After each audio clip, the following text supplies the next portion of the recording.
Joining me now, Renee Nickell. She's a Gold Star sister. She's the author of the book Always My Hero: The Road to Hope in Healing Following My Brother's Death in Afghanistan. Renee, first and foremost, who was Major Sam Griffith? What happened?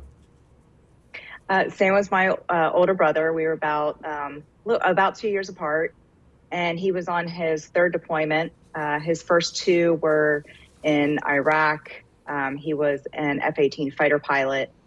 And then after his first tour, he decided that he wanted to be on the ground. And so that's when he joined the 4th ANGLICO, and he deployed to Iraq a second time on the ground. It was uneventful. And then his third time, he volunteered to go to Afghanistan. And, that's the one my parents really worried. Renee, I was on the ground. It was not fun. Why in the world would somebody leave the coolness of flying an F-18 to go down on the ground and eat crappy food and poop in the weeds?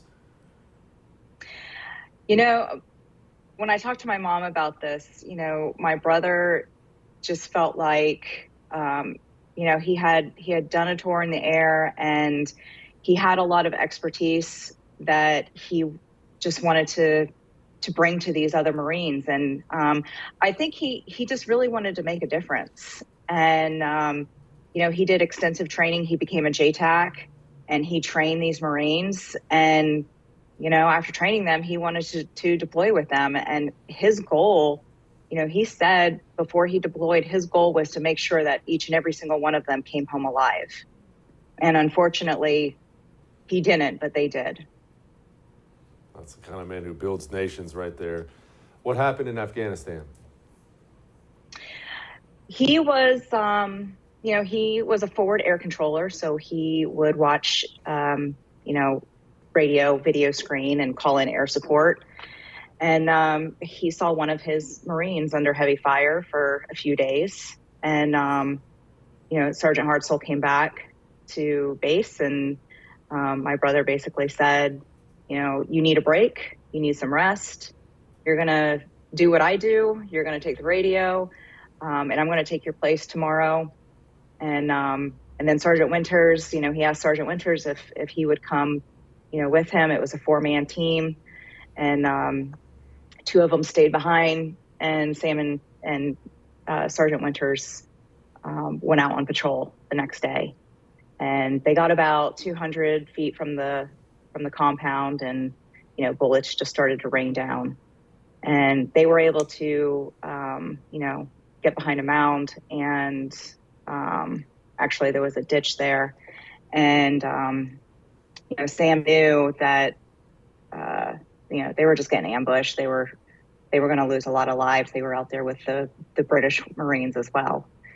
So he decided to expose himself so that he could at least get a visual from where the gunfire was coming from. And unfortunately, he lost his life. They were able to make positive identification, and his actions ended up saving all the guys out there that day. That's wonderful. Beyond the Marine, pilot and ground pounder, what kind of guy was Sam? What was he like as a kid? What was he like as an adult? He was hilarious. He was a prankster. He was a jokester. He loved making people laugh. That's the side I grew up with. Is he was just this humble guy that was friends with everybody. And I remember that even through school and through high school, he just befriended everybody. He was just very kind. And even if you met him, after he became a pilot, even if you met him on the street, you wouldn't have even known he was a pilot. You would have never known he was an officer. He never boasted about those things. And that's one thing that his Marines remember about him, is that even though he was their commander, he was just one of them. There was a real brotherhood, because he just never saw himself better than anybody else. Just an amazing person. Obviously, this is not something that's easy or fun for a family. I mean, what could be more devastating than to lose, you know, your older brother, lose somebody who's such a wonderful human being?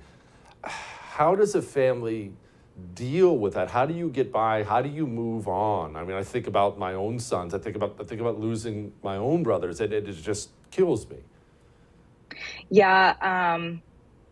Actually, after I wrote the book, the reason why I wrote the book is because I really wanted to give siblings a voice, because I consider them the forgotten mourners, because, after a loss, and I think after any kind of loss, it's natural for people to gravitate towards the parents and the spouse and the children, and the siblings often become sort of the support system for everybody else.